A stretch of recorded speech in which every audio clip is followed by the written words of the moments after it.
All right, all right.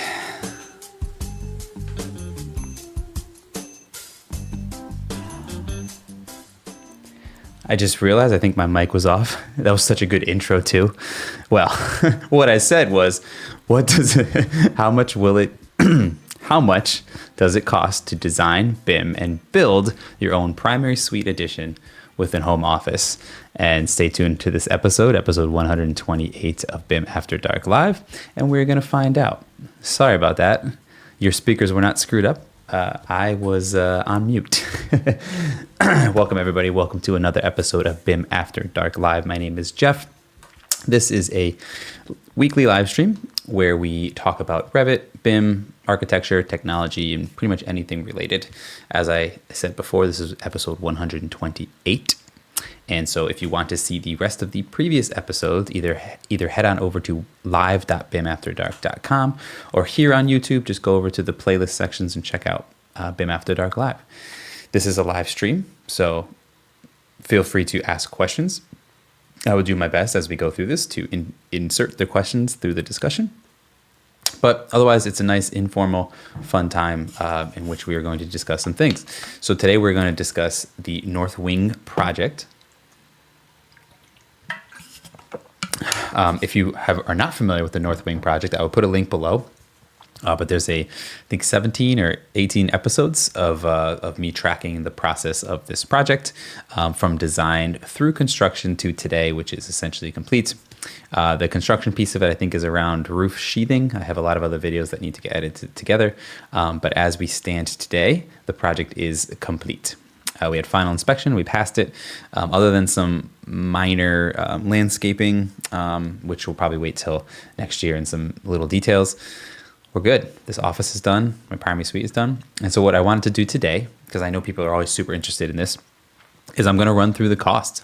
I'm going to run through what it costs to do all these different things, show you the scope of work. So we're jump between Revit and some spreadsheets and some actual photos and videos of the project itself.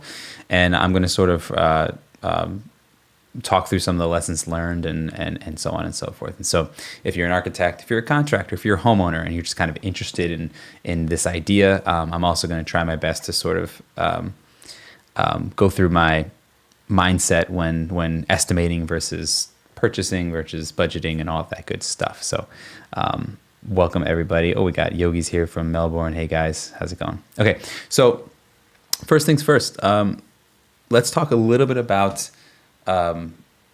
financing types. And so this is something that until you've either GC'd or general contracted a project, or maybe actually with the owner and you funded a project yourself, as an architect, you don't necessarily you're not privy to this information all the time. You know, I could honestly say that I had, until I started doing this stuff on my own, I didn't really fully understand how projects were paid for, or what the different mechanisms were, and the pros and cons of some of them. And so I'm not going to go through all those today. Maybe one day I'll have a finance construction loan officer or something come on and talk about all the different things. But there's kind of a couple different buckets that you can pull from. The sort of main kind of buckets that you would look at when doing something like a large renovation or a new home. I guess new home would be a little different, but is either a construction type of loan, or maybe a mortgage plus construction loan. So maybe that's if you're buying plus renovating or something like that. Or pulling from the equity of your house to a home equity loan or a home equity line of credit, all that kind of stuff, or savings, right, and having it there. And so I'll tell you that in the few jobs that I have GC'd, as well as the architect, and as well as with the architect for, the challenge with construction, any type of construction loan, which there's all different types of them, is usually the payout and how it works, right? And what that means is, when the bank gives you the money for things like material and labor and subcontractors and so on and so forth, a lot of times it may be after you've paid for it. You buy the material, you give the bank the receipt, and then they reimburse you for the receipt of the material and so on and so forth. So it requires some form of liquidity up front. That can be challenging. And there's also a lot of red tape sometimes that tied to these. So I will tell you that a couple of the loans that I looked for initially, I actually could not be the owner and the general contractor. The banks wouldn't allow it. May not be the case depending on what it is, but either way. So just as a little upfront information on how this particular project was funded, this one was through a home equity loan. So I own the house that we're attaching it to, using the value of the loan and the equity in the house. We pulled a home equity loan out, and then the rest was savings to fill the difference. The benefits to that over a home equity line of credit is dealing with sort of figuring out how much you need when. Obviously, the benefit over a construction side of things was not dealing with the red tape of dealing with the bank, as well as reimbursement and whatnot.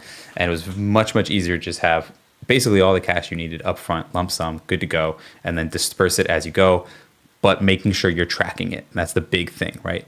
Whether you're the contractor, the owner, or I guess both, the architect too, the big thing here is meticulously tracking that when you have something like a large lump sum that you're dispersing out throughout the life of the project, so you know where you're trending, so to speak. And so this is how the project was funded. It was funded through a home equity loan, as well as a little bit of savings to make up the difference.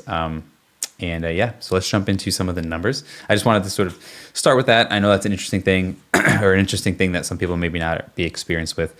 And it may be something that may be worth an episode. Maybe if I find the right person, if you're out there and you're maybe a construction loan officer or something like that, there may be something worth chatting about. There's enough contractors and architects and homeowners that probably watch the show that it would be valuable to you. So anyways, let's jump in.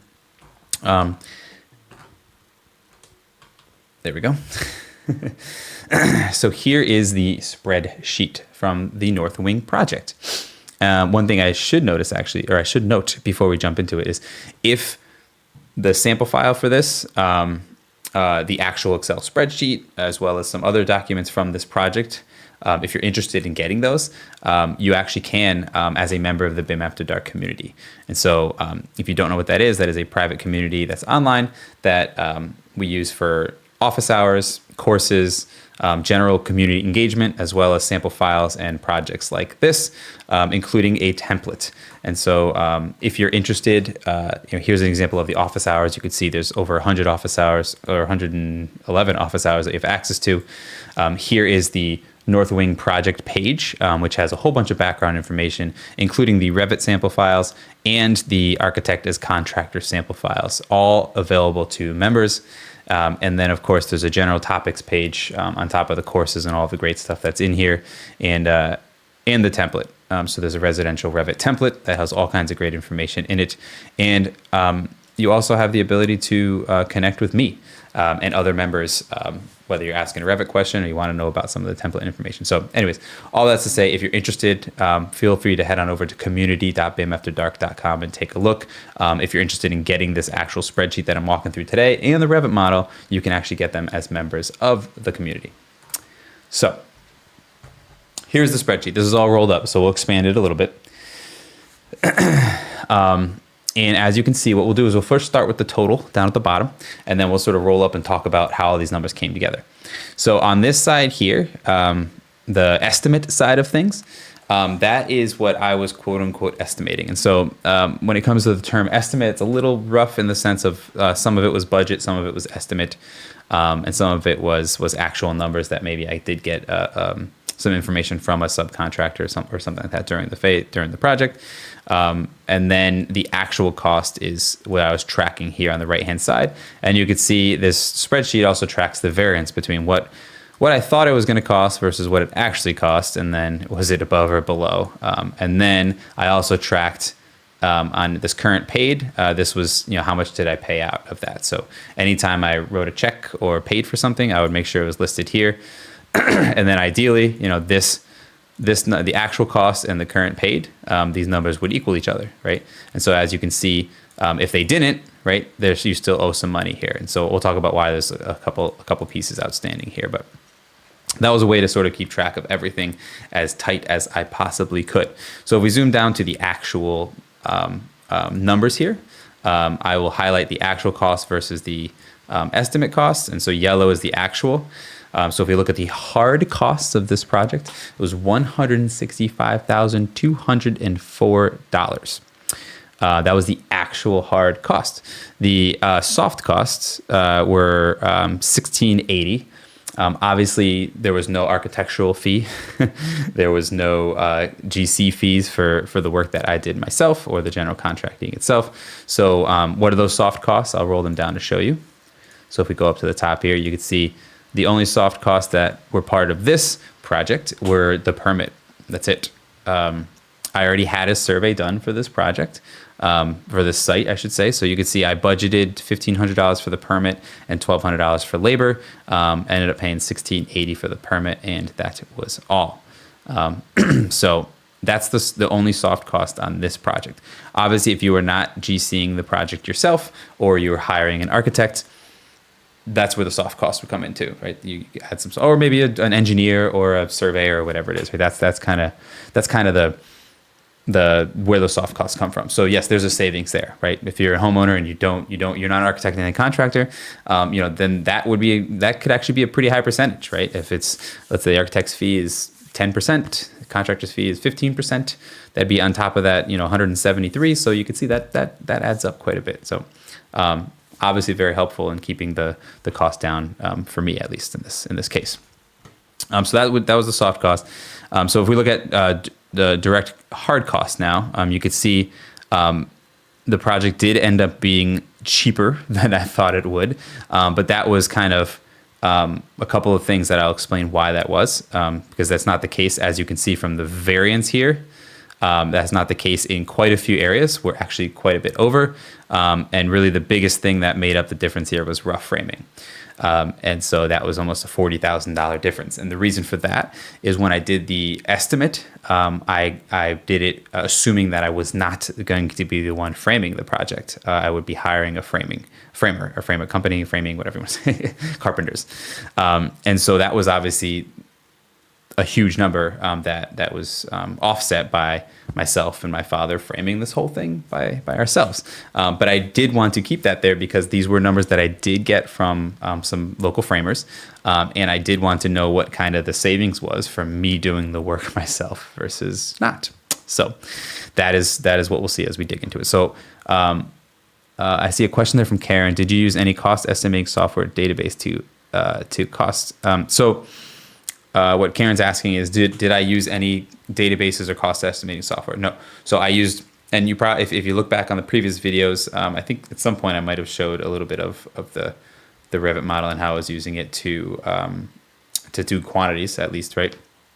And no, so I did not use any databases like RS Means or anything. You can use those. Honestly, not that accurate. They're good for ballparks. I don't know. My experience has been they're not that accurate. So what I used for this information is previous projects of a database that I have. Not a huge database, but enough to pull from. And then also calling and getting information from trades. So when I had drawings that were enough developed to call the roofer that I know or the concrete guy that did X, Y, and Z project and say, hey, can you put a ballpark number to this? Then I did. And sometimes it was a full quote and that ended up being the exact cost. Sometimes it was an estimate to help fill in the gaps. A couple caveats for this was the last project that I had for database was kind of in the heart of COVID. So there was some wacky material numbers and maybe some lower labor numbers, whereas the reverse is kind of happening, at least right now. And this also, this project essentially finished now, but most of this work was March, April, May. And even from March, April, May to now, there might be a dramatic swing because of tariffs and other socio-political climates that are going on. So just keep that in mind as well. Okay, so let's jump back into some of these details here. So we talked about soft costs. So then I'll roll down to what site prep is. So as you can see, site prep covers quite a few things. But on this project itself, the big numbers were tree removal. So there was a couple trees, pretty large, 80 to 100 foot trees that had to come down. There was an outdoor condenser that needed to be moved. This was something that I did with my uncle who knows how to do this kind of stuff. And so that $700 was actually just material cost. And so I estimated 500, ended up being 700. AC line sets are just crazy expensive for some reason. Dumpsters, this actually needs to go up. I should probably change this. This is 1,047 now, I think. No, yeah. I got to add one more dumpster to this. So dumpster costs, as you can see, another 2 dumpsters, final dumpster, and dumpster removal. I don't know. Maybe this is something that other contractors out there can tell me. There must be a secret to it, but I have no idea how to figure out how many dumpsters and how long you need them for on projects. I'm going to be completely honest with you guys. This is the 3rd project in a row that I underestimated dumpsters. And so I don't know. It is what it is. But obviously, as you can see here, it went, let's see. I ended up getting 1, 2, I think we had 4 dumpsters by the time we were done with this. One was very large, then a medium, then 2 smalls at the end. It's just hard to figure out how long this is going to be there and whatnot. So I guess in the future state, next project I do, I guess I'll be a little more conservative with dumpsters. As you can see, I did hold $1,200 generally for a dumpster. But as you can see, the last 2, which are $400 something each, put me over 830 on dumpsters. So hit the number on the head for the portable toilet. So Porta John, nice. Temporary AC was something that I didn't think about in the beginning. So that was an override of about $1,000. I was kind of hoping that maybe we would have been at a point with the AC rehooked up by the time the warm weather came in. That didn't happen. The project was at a good point, but the AC condenser stuff wasn't. And so we ended up buying quite a few window units and stuff like that to offset the difference. And so that was a cost that wasn't sort of there. And then last but not least, which is something that I have not paid for yet, which is final grading and seating and stuff. So you can see there's still, that's what the outstanding $1,700 that I'm holding there is. That may not be enough, but that's next year's problem. So we'll see. Winter's coming. We're not going to bother with that. Okay, so let's look at, Yogi just said, so political, yeah. Real world example is better than the book. Yes, I agree with you, Yogi. Okay, so utilities, there was no utility reconnections or anything like that, so that's a no dollar thing. So excavation and earthwork, this is one, if you follow the project along, this is one that kind of hurt right off the bat. This is the first thing that we did, obviously, right? And if you saw the first, I think it might have been the first episode of the North Wing project, you saw that we hit ledge. So you could see this was, I was holding, I for some reason I was holding $10,000 for just excavating. The actual cost was $22,780. That was me just holding a number from a previous bid, obviously not enough. There was the override for the a ledge. The ledge was something around 6,000 or 7,000, and then there was some of the soil that we dug up to backfill with was pretty frosty and not great for backfill. So we brought in some backfill. I think that might have been another like $800, or maybe let's call it 1,000, so 8,000. So really, I was only off from the initial number by about 4,000, but then all of that put us over. So dirt's expensive. So just a little heads up there. Unfortunately, that that is what it is. Here's concrete and foundations, and you can see here. We had I was holding $10,000. It ended up being $20,000. Again, that's just me using past square footage and numbers. Oh, geez, you weren't looking at it. I'm sorry. So for concrete, as you can see, it was about a $10,000 over. And again, I did not get a number from the sub until after the fact. So that's what the actual is. I did use a previous number and try to sort of extrapolate based on the sort of cubic yardage, stuff like that. But as you can see, if we look at the foundations here, I'll go down to 3D for you guys.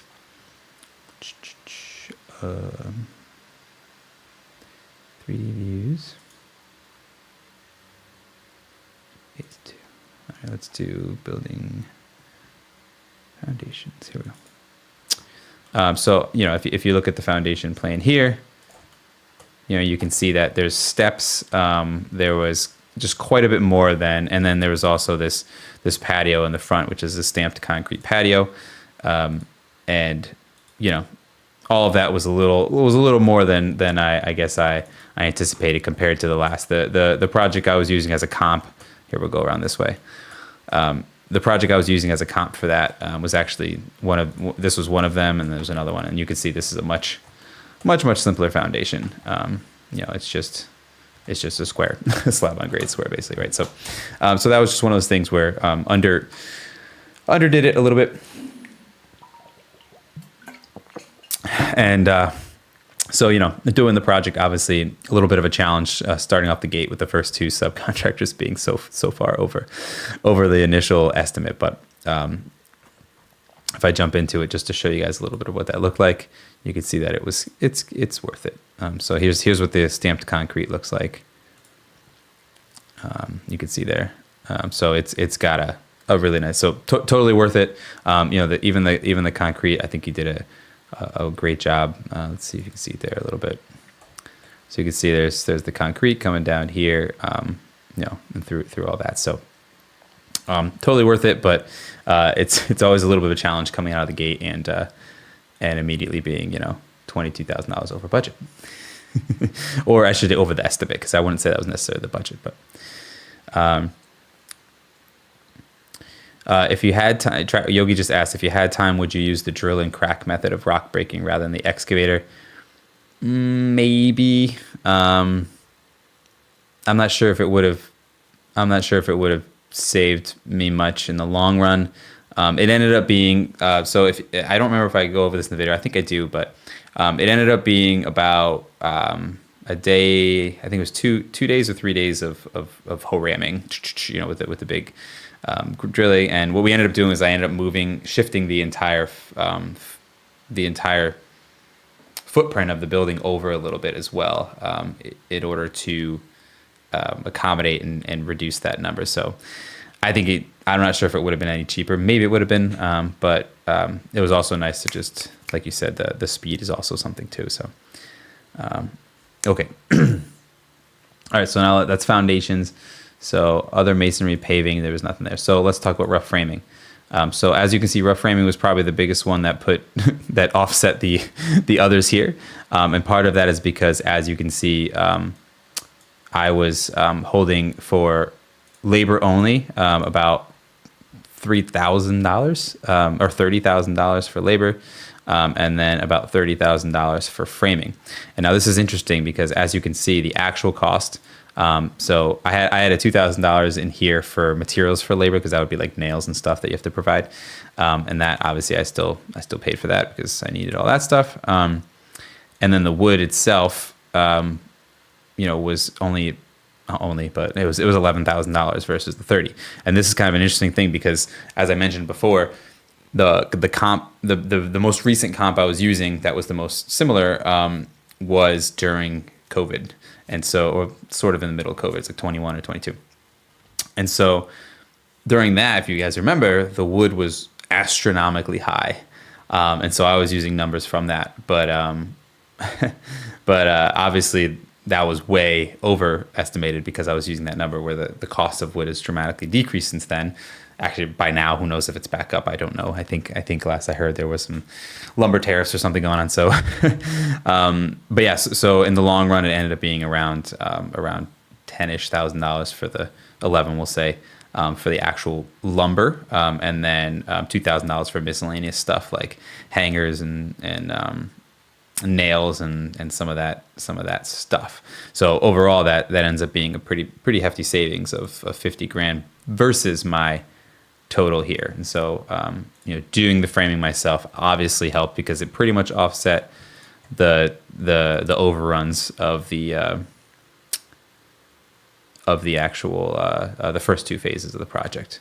All right, so now let's go to roofing. So let me jump into roofing, and I guess I could quickly show you, the framing that included the lumber that you see here, right? This is all the lumber that was included there. You know, pressure treated out here, not pressure treated in there.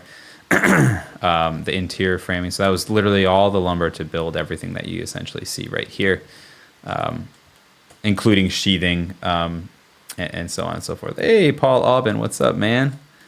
Paul Aubin joined the chat. What's up, buddy? I owe you an email, by the way. I know that. I will get to you. I'm sorry. Okay. So if I jump to the 3D view now, you can see. So as far as roofing is concerned, that was a number that what's included in the roofing is this new, what you see here highlighted in blue. This is asphalt shingles, and then this is a metal roof here. And so this was something that kind of tweaked the design a little bit, and also reacted to costs as well. And so what I'll talk about here, if I show you the spreadsheet, is what you'll notice is that standing seam. Initially, I was thinking I was going to do standing seam or even some kind of metal roof.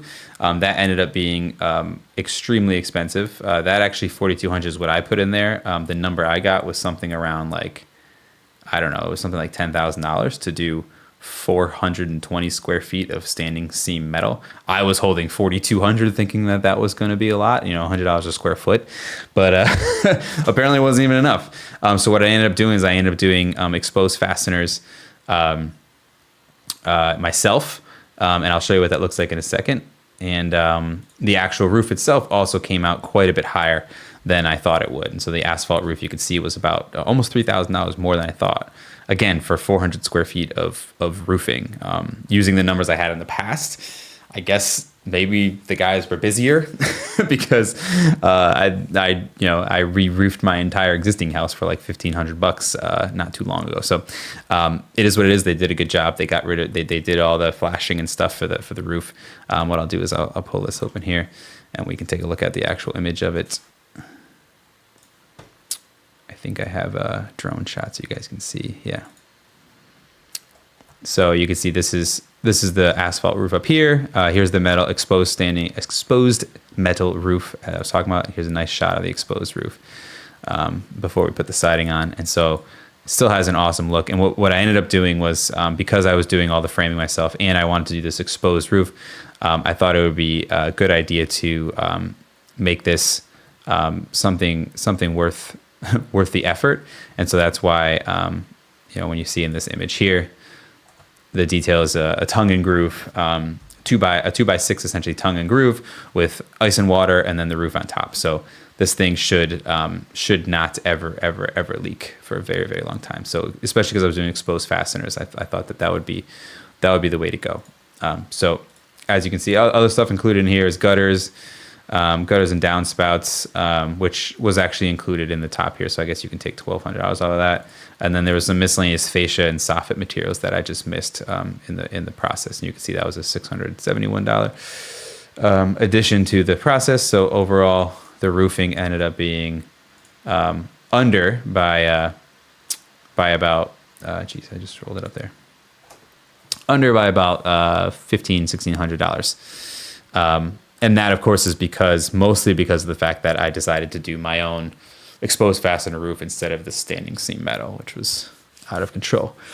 Did you take off for lumber using a schedule to itemize quantity? Yes. So the lumber, what you saw there is, and anyone doing a project right now, if you have at least plans, sections, and elevations, you can probably send them to a lumber yard and get some sort of a quote. It may not be completely accurate, but it'll be a good assumption and give you a ballpark. So what I did is I did the same thing. I sent them drawings first, but then I had a quantity list that I checked against, and then I went through line by line using my schedules in Revit to make sure that I covered it. And for the most part, it was pretty dead nuts on. I made a couple changes to the roof that left some extra lumber, and so, oops. There we go. I'm sorry, it was a little delayed there. So initially this detail here, I'll swing it around there. This detail here and this roof, this false roof that you see, initially this thing was going to be as you can see here, it was going to have a soffit underneath it, and so that all would have been 2x8 non-pressure treated. Same under here, and so that all that framing would have been non-pressure treated and wrapped around with a fascia and so on and so forth. What I ended up doing, as you can see in this picture, and let's go back to the other pictures. That's probably a good one. No, that's a video. Sorry. Try again. Okay, what I am doing, as you can see here, is I loved the look of the tongue and groove so much as we were doing it here that I thought it had to kind of go like this. So this whole thing now was tongue and groove, which means this was pressure treated lumber on the outside. So I did have a little bit left over for those 2x8s. I ended up actually selling it to a guy who came and picked it up. So it ended up being not too bad. But yes, I did use Revit and the schedules of that lumber and that framing model to order my material. But I did let the lumberyard sort of start with an estimate and a quote, and then I kind of went back and checked all the quantities against it. The nice thing about that is by doing that, I had a list of like 2x8x12 equals this much per linear foot, and I had a cost that I can use directly from the lumberyard, which is super helpful. Okay, good questions, guys, by the way. All right, so let's jump back in. We were on roofs, so let's look at exterior. So exterior pretty much includes, if we go through here, and I'll just highlight it all so it's easier to see. As you can see, it was mostly what we're including here is the siding, some miscellaneous trim pieces and fascia pieces, and so on and so forth, and that's pretty much it. Windows has its own area, and flashing has its own area as well. As you can see, yes, I did use structural member families. Cody asked, is Revit free? Revit is not free. There's an LT version, which is cheaper. There's a pro version, but it is free for 30 days if you sign up for a trial. So there's that. As far as the siding goes, this was something that I also went back and forth on initially. If I jump open to this picture here, the addition I did a few years ago, this is the split level redux, which you may remember that series. This is all cedar siding, the real channel gap cedar siding with even cedar there, painted black. And I actually did like it. I like it. I do like it a lot. It was extremely expensive compared to 4 or 5 years ago. Crazy expensive. I want to say it was around $10,000 or $11,000 to put cedar around this addition. So almost the same amount as the framing lumber for the addition would have been cedar. So after going back and forth with all kinds of different materials and trying to figure it out, I did land on LP Smart Siding, and you can see here it looks awesome. This is nickel gap, not channel gap, so it's not as big of a gap. And you can see it has this sort of same look, same feel. But I have to be honest with you, I was very impressed. It comes pre-finished, and I just, the look of it was awesome. The install wasn't too bad, other than the annoyances of siding itself. Here's a good picture. It's a little bit closer. Nope, that's not it. Let me see if I have a picture a little closer for you guys here. So you can kind of see here what it looks like without the dirt stains, but and this frame is still painted. That's got to be painted still, but you get the idea. So all the siding and trim you see here is LP, and it comes pre-finished, and and it was $4,900. So super cool. So that was something that I'm glad I tried out. If you guys have ever used it before, feel free to comment below. I did also weigh up Hardy and some of the cement board products, and this just ended up being the cheaper option, but it also had the finish that I wanted and came pre-finished, which was very nice. So that's exteriors. So now let's look at plumbing. So if we look at the plumbing, and so first, I'll just talk about the scope of plumbing, and then we can talk about the price of it. So if I go down to this 3D plumbing, working? Let's see this. Okay. All right, so here is, if I undo the section box. Oops, not the section box. This thing here. Okay. All right, so this is generally close to the routing that he did, which is kind of cool for an architect. I got it pretty close. There's a couple little tweaks, but for the most part, this is basically the routing that he did. So the plumbing work itself, as you can see, there was a toilet, a tub, 2 sinks, a shower, and then this had to run back to the existing septic line, which if I turn on the section box here, let's move this over. You can see there it is there, and it tacks up with the existing septic line. There was that, plus a little bit of work with the existing radiant baseboard heat that they had to do. And actually I could go to the plumbing page too. That would be helpful. But so that's essentially the scope of the work there. That was rough plumb. Of course I used the view that was on here. Screwed it all up. That's all right. Don't use your views, guys. Okay, so here's the plumbing drawing, and so you can kind of see what the scope of work was. Connecting the domestic hot and cold. There's the drainage that goes through there. And this is kind of the layout of it. And so what did that cost? So rough in for the drains and wastes and supply. I had it estimated at 5,000. It was 5,275. So somehow I had that one close. I don't remember where I pulled that data from. I think I might have gave him a call and got a little estimate from somebody for sure. Plumbing trim, so that's the finished plumbing, was around 3,000. So it was a little more than I estimated. There was extra. There's a backflow preventer that he put on my boiler as he was doing the supply connection he saw. So that was a little extra there. The hydraulic piping, I estimated 1,200. He charged me 400, and the rest are materials. So there's toilets, the bathtubs, the faucets, and then the shower glass I put under plumbing. That was a little more than I estimated too. That's something that I wasn't anticipating being that expensive.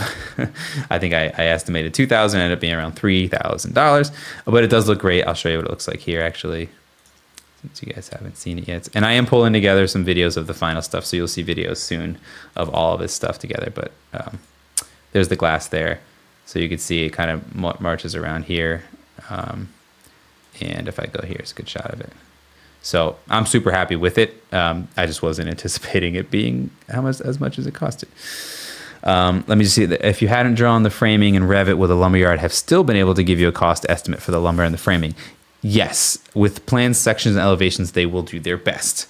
But I will tell you that anytime I've ever done this and checked the lumberyard's drawings or quotes, there's definitely, depending on how good the drawings are that they're using, right, and the interpretations and assumptions they make, but there's usually areas where you can refine or dig in a little bit into the numbers. But yes, most lumberyards will be able to do a quote and a quantity based on drawings, plans, sections, elevations, details. But if you don't have structural drawings or that information in there, they're going to make assumptions. And so whether you're the GC, the architect, or the homeowner, I would always double check that. Always double check that. Nothing against you guys in the lumberyards. I love you guys. You guys do great work. But you're dealing with the information that you have. So yeah. Okay. So that was plumbing. So overall plumbing, let me jump back up here. Overall plumbing was roughly $13,810, so about $1,400 over what I estimated.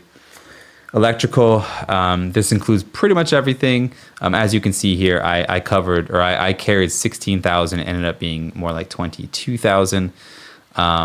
Again, I did not get an estimate from the contractor while doing it. I again used old models and old projects, looked at the square footage and the project type and tried to calculate, okay, this is what it would be. So obviously there's different reasons why that might be higher or lower, but that included a 200 amp upgrade on my existing panel with a generator hookup, and then running it all to here, and then all of the electrical, or all the rough and trim electrical for this whole addition, including disconnects for 3 split units, an AC, and all that good stuff.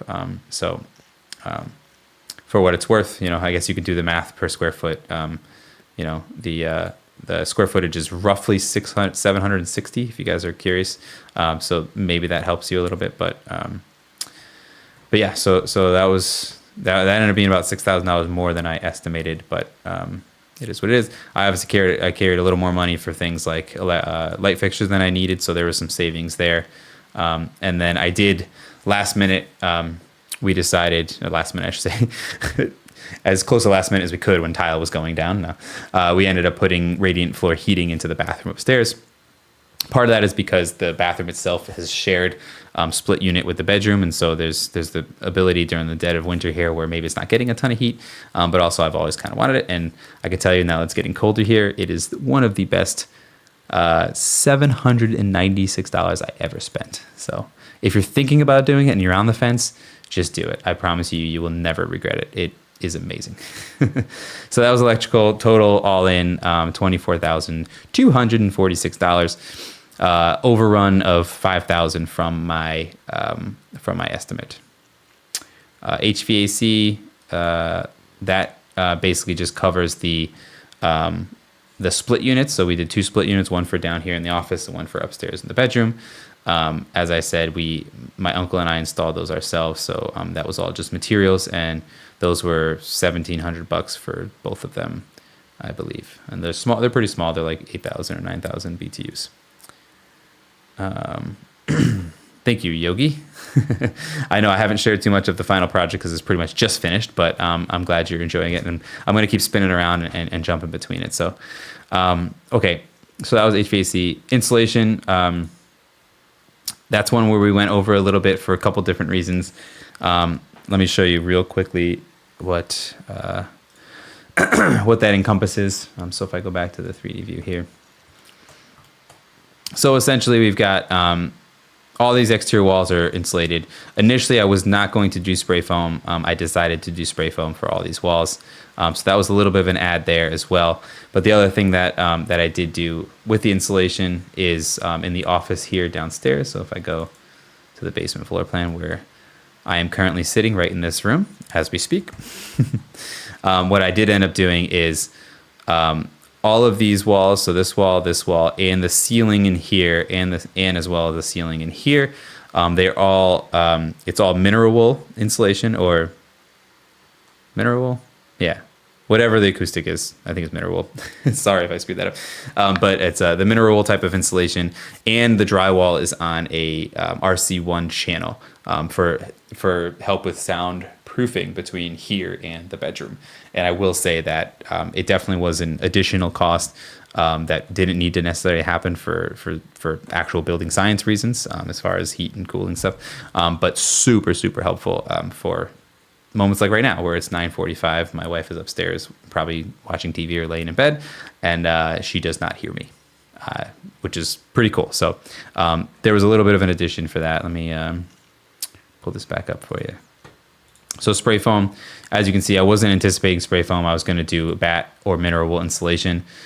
So that was technically a 4,500 add, but I was carrying 1,200 for the batt insulation, so it's a little offset there. And then you could see the mineral wool itself, 770 was sort of the additional that I didn't carry initially. So all in, the insulation and air sealing was $4,070.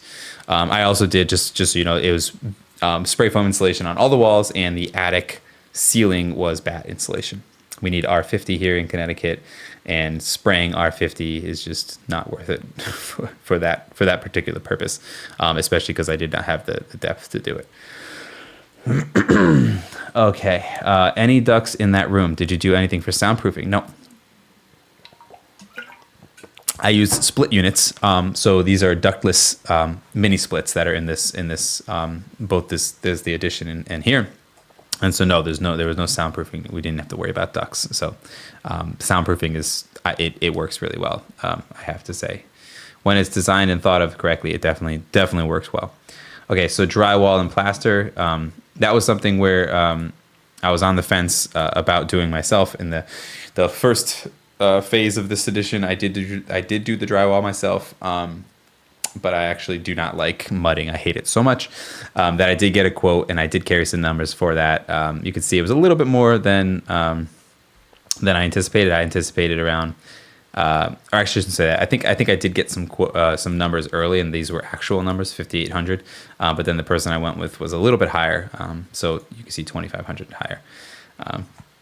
So that is what it is, but.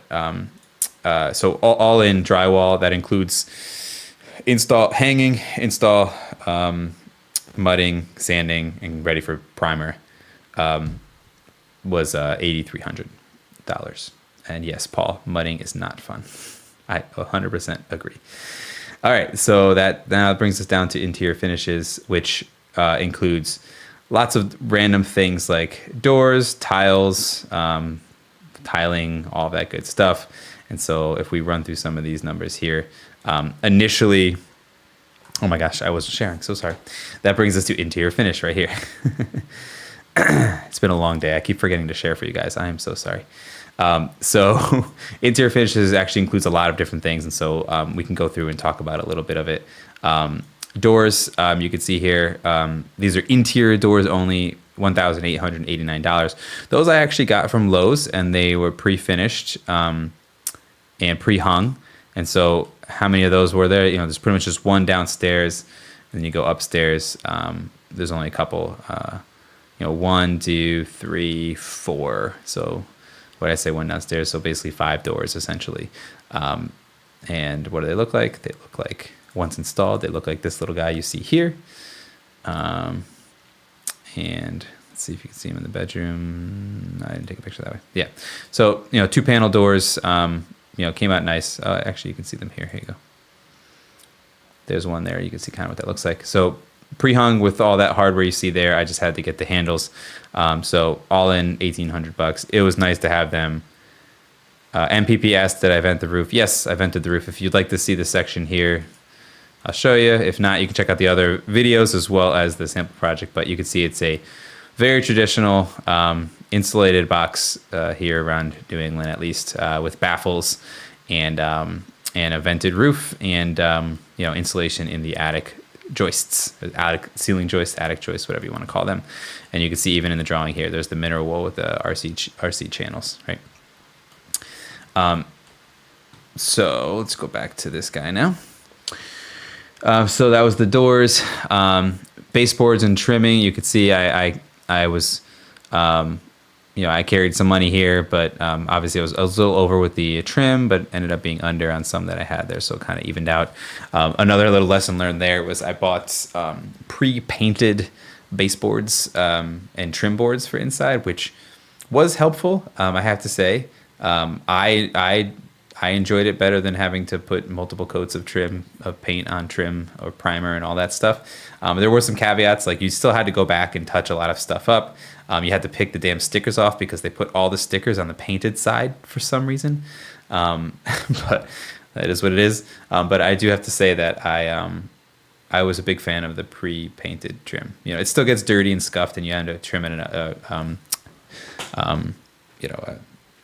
finishing it up, but definitely saved me time in my humble opinion. Paint, paint is just expensive no matter how you twist it. And then we go into the wood floor, which I had somebody do. You could see I was carrying $1,600. It actually ended up costing around $2,300, and that is a real oak 2 1/4, 1 3/4, whatever oak floor that you see in the bedroom here. There you go. So you can see it down there. And that was the same company who did the other room out here. So it was nice to be able to use the exact same finish and so on and so forth. They did a good job. The bathroom floor tiles the material alone ended up being around $2,100. There's some miscellaneous in and outs there based on the tile and underlayment and stuff. You could see the flooring tile underlayment. I ended up changing my plan there. And then the other thing was I did end up having someone install the tiles. So planned on doing tiling myself. I've actually done a couple bathrooms and I do enjoy doing it. But based on the timing and where we were in the project, that roof, that false roof or that patio roof you saw, there was a good moment to frame that while the tilers were tiling. And so it was a nice way to sort of help on the schedule, even if it was $5,500 that I did not plan on in the beginning. They got it done in 5 to 6 days. That probably would have taken me 2 weeks to do. And so what does that include in all that tiling? I'll jump into here and show you. The bathroom. Here we go. So that includes all this hex tile you see here, all this wall tile you see here, which is a large format subway tile. The back tile here, which is nice fluted sort of wood look, which I absolutely love. You can see it there a little bit. That one, and then this smaller tile in here, as well as the waterproofing. We did a liquid waterproofing membrane over the dense rock, or the Durarock, or whatever the heck it was underneath the cement board. Yeah. So that's what the 5,500 was, just the install of that plus another 2,000 or whatever for the actual tile. So, you know, it is what it is, but it came out very nice. And so I'm glad that I ended up doing, because then I was able to do that exterior roof stuff while it was happening. But how did you manage doing the construction work as well as keeping track of costs, ordering products, and hiring some subs? Karen, that's part of the GC side of it, right? So a couple things. Since you did ask the question, that I will show you. Let me. I'm going to pull this open on the side. So I actually. I'm going to pull open Notion. So I actually use for this project and moving forward, I've been using Notion to manage a lot of this information. You know, what you're paying for when you hire a GC is exactly that stuff that you talked about right there, right? It's doing the construction work, keeping track of costs, ordering products, and hiring some subs, right? That is literally why you spend 15 to 20% on a GC, because you know, homeowners either don't want to do that, or maybe don't have the experience or knowledge or you know, whatever to manage that process. So, but I will show you if I go here. Let me roll this thing up. Okay. So I like to use, I've been getting really into Notion for project management type of stuff. And so as you can see here, I've got all kinds of pages within my Notion project here. There's a weekly to-do list. This is kind of more of my to-do list to manage it.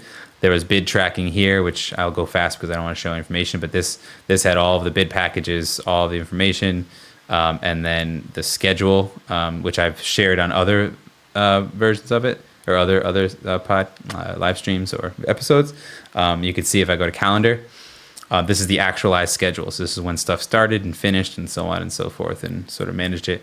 And I did have a schedule that I created ahead of time to sort of plan all this out from the very beginning. And so that's kind of that's the construction management side of it, the GC side of it. And so I did an episode where I talked about that last year, and I sort of went through it a little bit. So feel free to check that out. It is on the live stream. I think it's from like December or so of last year. But I do plan on trying to put that all together in a more digestible format for you. So look out for that. Thanks for the question, Karen. Okay. Let's jump back in now as we run through all of this. And where were we? Interior finish. So overall interior finish, as you can see, was around 14,000, which was 6,000 more, which isn't too bad when you consider 5,500 was something I did not carry as far as doing the tile myself. Kitchen and bath, I think this just covers some of the materials for it. So there's the vanity, which you could see was a little more than I wanted, or than I planned. But then the shelving was cheaper, so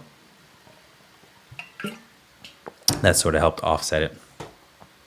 So that's around 2,600. The other thing I should mention when we talk about this, actually, let me just get into the porches and decks. Okay, porches and decks. So as you can see here, the tongue and groove decking, I actually carried more than it ended up costing. But if you're curious as to how much that tongue and groove cost me, it was around $1,800. I think it was around 480 square feet or so.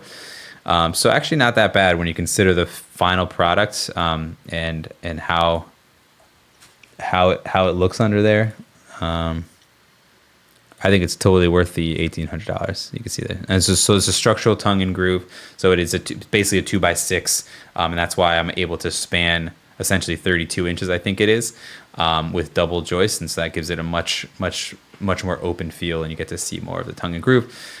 Once this dries out a little bit, obviously I have to stain under here as well. But yeah, that's the tongue and groove. Definitely worth it. Labor-wise, I could tell you it was a lot of work, but totally worth it with the end look. And the other thing I should mention too is that number did also include all of the furniture and finish and fixtures for this space. So, everything you saw essentially in that picture, I was also including in my number, which isn't normally the case. So if you back out $3,000 to $4,000, then that can kind of give you an idea of where it's at. So overall, we end up with $166,884, which comes out to roughly $217 a square foot, which is pretty good, actually. I would say if you're not GCing or doing the rough framing yourself, then you could probably see this thing closer to $317 a square foot instead of $217. So if that gives you a little rough idea of kind of where it's at. So what I'll do real quickly, just to sort of wrap it up with some nice images. I'll click through a few of these since you guys have not seen most of these. So this is essentially where it is today. The leaves have changed a little more even since this photo. So I actually have to get out there and take some more photos. So as you can see, much more complete than before. These AC line sets have to get done. We're going to put some screening, some wood screening around here, and obviously the final grading. But the project itself, you can see there. Let's do this image. Here's the entrance to the office that I'm sitting in right now. Landscaping, obviously, I got to paint the interior of this thing, but you can kind of see what the finished look and idea is there. Here's a little snip of the front so far. Next phase is going to be painting the rest of the house black and redoing the windows and stuff like that. So that'll be very nice but you can see, you can sort of see how all this ties in. Let's see, here's another shot from the woods there. You can start seeing a little bit of how this thing is coming together. You can see some of the wood under here as well, little details. That LP Smart siding actually looks really nice. And if you haven't seen any of the interior spaces, here's the office space that I'm sitting in now, without all the decorations on the walls. It's a little more complete now, but that's kind of what that looks like. And here's the bedroom with the mini split. And here's the bathroom, which is, very nice. Oh, actually, there's a more recent picture of the office. There we go. So, lesson learned, to take away from this stuff. Hopefully first this gives you an idea of sort of the amount of effort that goes into to tracking and maintaining and estimating this stuff. But a couple of things that I would say is, definitely if you're doing this, don't be shy to reach out to contractors. Call them up, send them a drawing if you have it, or even just talk to them about it and try and get numbers that are real. And that'll help a lot with your estimate when you're doing it. There's absolutely no reason why you can't, right? And a lot of contractors are more than willing to help, even if it's just a square foot basis, right? Obviously doing the work yourself can save quite a bit as well. I don't know how different things are right now than even 6 months ago, but if you have the time and the skill set to do it, definitely worth it as well. But maintaining and tracking it this way is definitely a good way to do it. So if you are interested, again, in this spreadsheet itself, as well as the project files and so on and so forth, then they're all available to community members of our BIM After Dark community. That's at community.bimafterdark.com. I hope this was insightful for you guys, and I hope it's helpful if you're trying to sort of go through a similar project, whether you're architect, a contractor, or an owner. And I appreciate you guys following along. Look out for some more of those finished videos for the North Wing, as well as more information on this stuff that you're seeing here. Thanks so much for joining. I will see you guys on the next episode of BIM After Dark Live. Cheers. Have a wonderful night. See you soon.